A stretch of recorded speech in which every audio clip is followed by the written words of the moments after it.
I know I haven't been around for a very long time, and I am very, very sorry, but I promise it's all been good stuff behind the scenes, and we are changing direction in how we travel, and I am so excited to show you what we got going on today. We bought a 2017 Coachmen Freelander 26RS, and there are reasonings why we chose this particular one, but we have just decided to kind of change our whole setup. We wanted the length to be under 30 feet, just make it easier to park. A lot of state parks and Army Corps of Engineer, you know, there's a lot of places where there are size restrictions, and we want to be able to get into some of those places a little bit easier. So, oh yeah, that's not the only thing that's new this year. We got a Jeep. So we are flat towing a Jeep. This is, like I said, all new to us. We don't know what the heck we're doing ever, and we're learning as we go, and hopefully with as few bumps and bruises as possible. So come along for the ride, and I don't know how to finish this, so I'm not going to. I'm just gonna leave it right here. Here's a few stats for our 2017 Coachmen Freelander. It is 27 feet long. It has one slide, which is where the bed is. It is on the Chevy 4500 chassis. It is a gas RV. It has a 50-gallon freshwater tank, and it has a 30-gallon gray and a 30-gallon black, and it has an Onan gas generator. This RV is approximately 10 feet shorter than our last fifth wheel. It has a tiny, tiny kitchen, a very small gas and electric refrigerator, a couch, and a dinette. We do have some really nice storage in such a small RV. We have a really good sized pantry.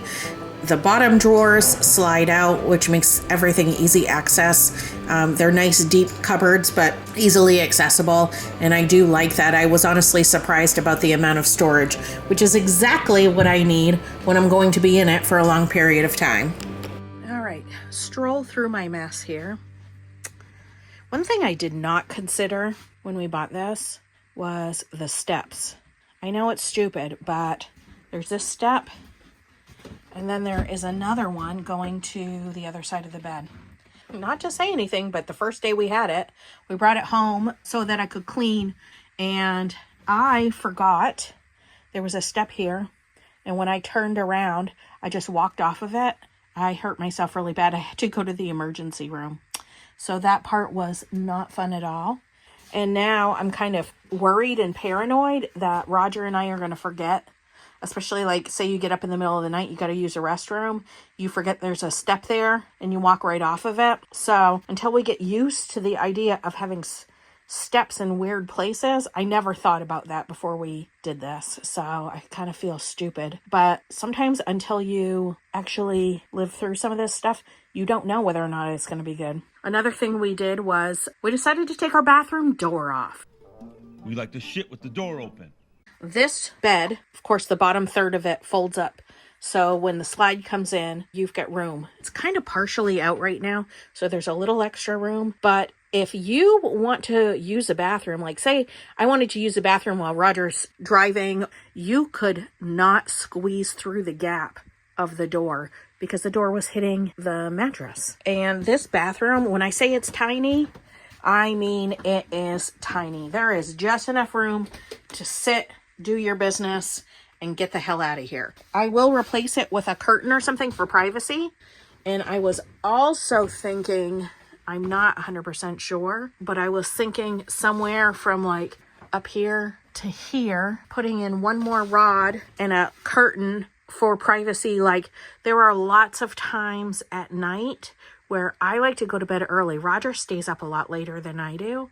And I think just by closing that curtain, he can stay up and not feel like he has to like live in the dark so that I can sleep. So I'm hoping that works.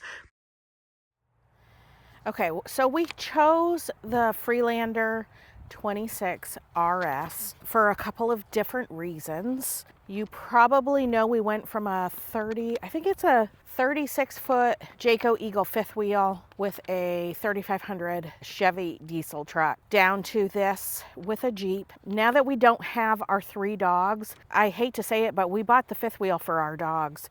If we were going to live in it full time or long term, we really needed some place for everybody to kind of spread out. And our first little travel trailers just weren't doing it. So we got the fifth wheel. We are now sadly down to no dogs.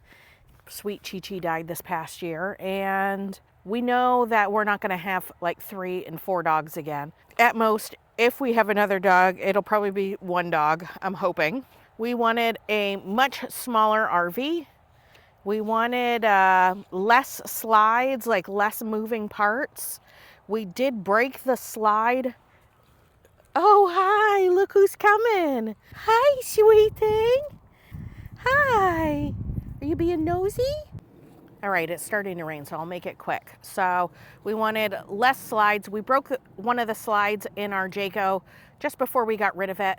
We were turned down by, 3-4 techs because nobody knew how to fix that slide. The technology was too new and nobody knew how to fix the situation for us.